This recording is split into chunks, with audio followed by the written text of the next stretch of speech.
Hi, I'm Adam. And I'm Mike. Welcome to the inaugural Pan-Asian Olympic Games. Our last broadcast brought us to the big screen, hosting a fierce competition between the Patels and the Shahs, a rivalry that goes back since the creation of India. Today, we celebrate an even older rivalry, extending to the days of Pangaea. Once Asia broke off from the supercontinent, the true competition between what were formerly equals began. Each nation-state was created in the image of its own ideal, all faulty in their own right, oblivious to the goings-on of their neighbors. As time went on and they became aware that parallel developments were occurring right next door, a jealousy and hatred developed that remains unmatched to today. Let's head to the Asian Olympic Village for the opening ceremonies. The first team coming in is Team China, representing the former regime of Mao Zedong. The members of the team were discovered in the largest Nike factory of southwest China, where together they churned out a record 672 handmade pairs of shoes in a day. They were allowed to travel to America on temporary visas and swallow time capsule bomb that can only be deactivated in Beijing before March 6th. Representing China is Virginia, Sophia, Lucy, Peter, and the long-lost Yan Gao, making his triumphant return to the international scene. Next up is Team India. This is the first time in Olympic history where the storied Patel-Shah feud has been put aside for the sake of country unity. Never before have they been so willing to work together to take down beef-eating communists. Of course, that's not to overlook the contributions of the other Indians. They're just not nearly as numerous as the Patels and Shahs. Besides Ami and Arpita, we have Vidhi, Ashwin, and Ryan. The third team in these Olympic Games comes from Korea. For security purposes, we have chosen not to disclose the origins or names of those competing.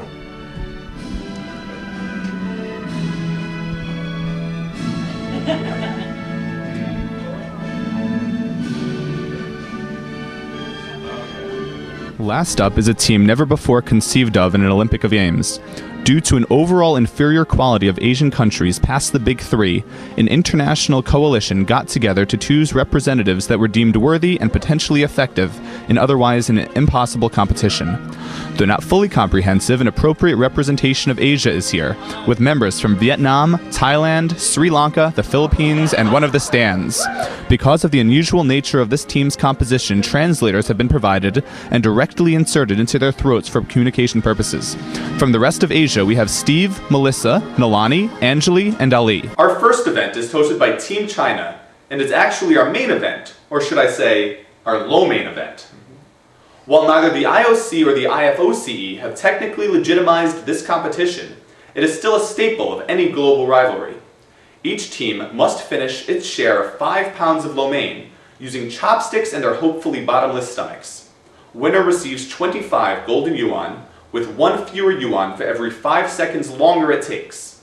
Let's head over to the Rosemary Chang room to begin.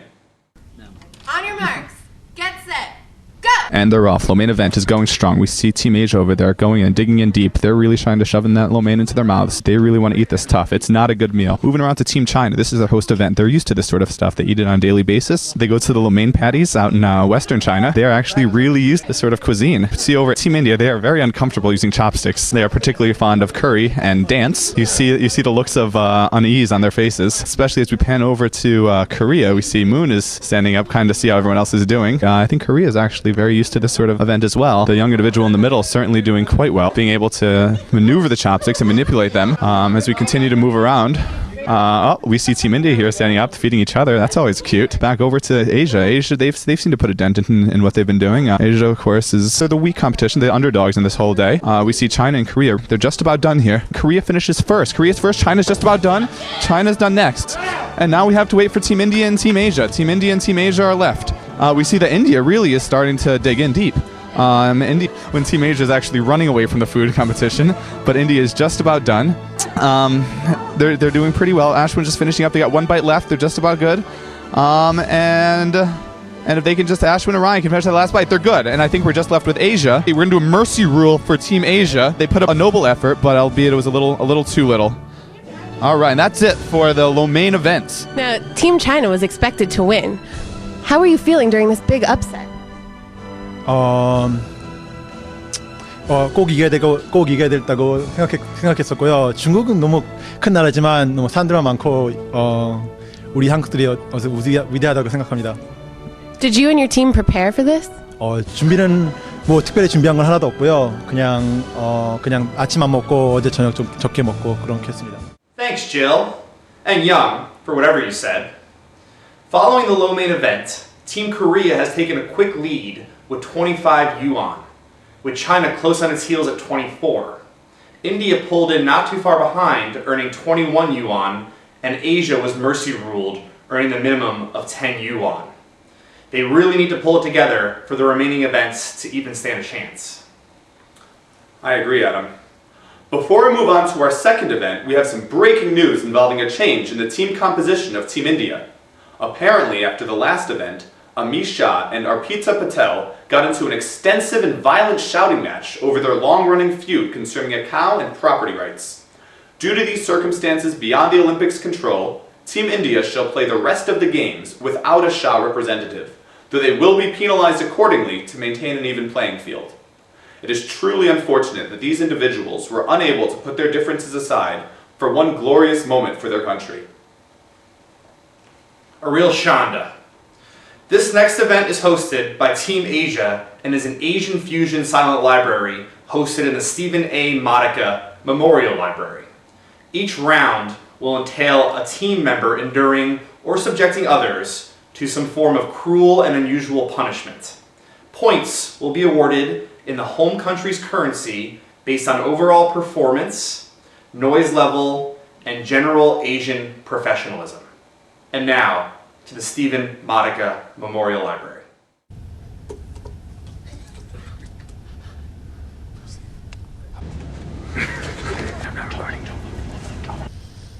Representing China, Lucy will have to take a shot of wasabi-covered peas.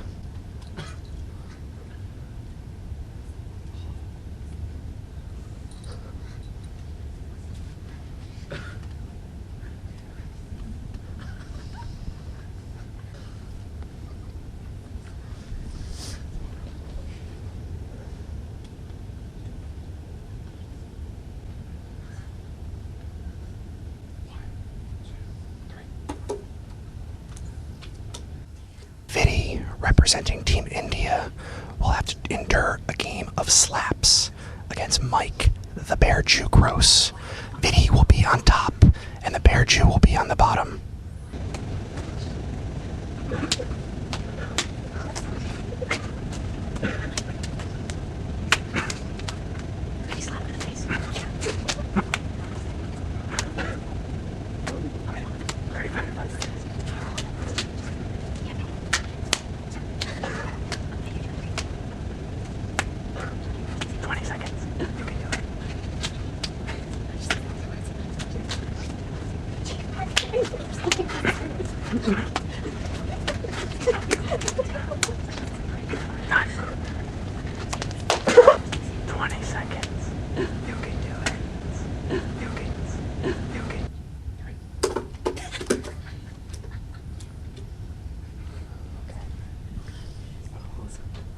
In a twist, General Melissa Tang, representing Team Asia, will play in a game of butts up, but she will be the thrower, and the other three participants will be the recipients.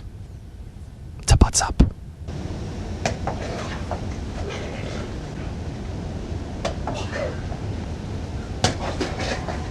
A fantastic performance by all teams. In that event, China has earned 10 gold yuan, India has earned 7 gold rupees, and Asia has earned 11 golden loti. Korea came up empty, losing the draw every time. Our third event, hosted by Team Korea, is Kim Jong-il in Manila. While Ali and Fraser are no longer active, a similar competition in a more peaceful milieu serves to replace it. It involves team ping pong, tournament-style games to 5. 10 golden won are awarded to the winner, 5 silver won for the runner-up, and 3 bronze won for the winner of the consolation game. Last place earns 1 dirty won. And now to the Leonard J. Gorkin Indoor Table Tennis Arena.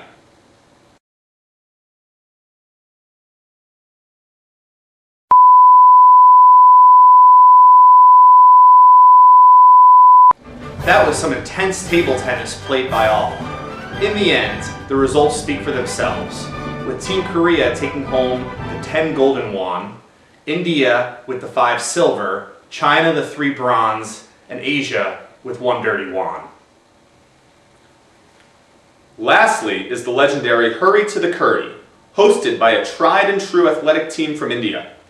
Indians are notorious for their love of curry, and what better way to express that than by racing other nationalities to it? Each team will be tied together by their ankles as a multi-legged Asian, and must run coordinatedly through the course, stepping over the elevated lathi without knocking it over, and continuing on to break with their foreheads the raw egg heavily covered in what is considered in some countries to be illegal amounts of curry. Golden rupees will be awarded based on the team's overall time. Let's head to the Taj Mahal Center for Indian Athleticism to finish off the day. Korea, are you ready? And go! All right, and Korea is off with their 5-legged race. How many legs are they? They have a lot of legs in Korea. They're going around the first turn. Doing a nice smooth turn. They're getting a good count. Steady march.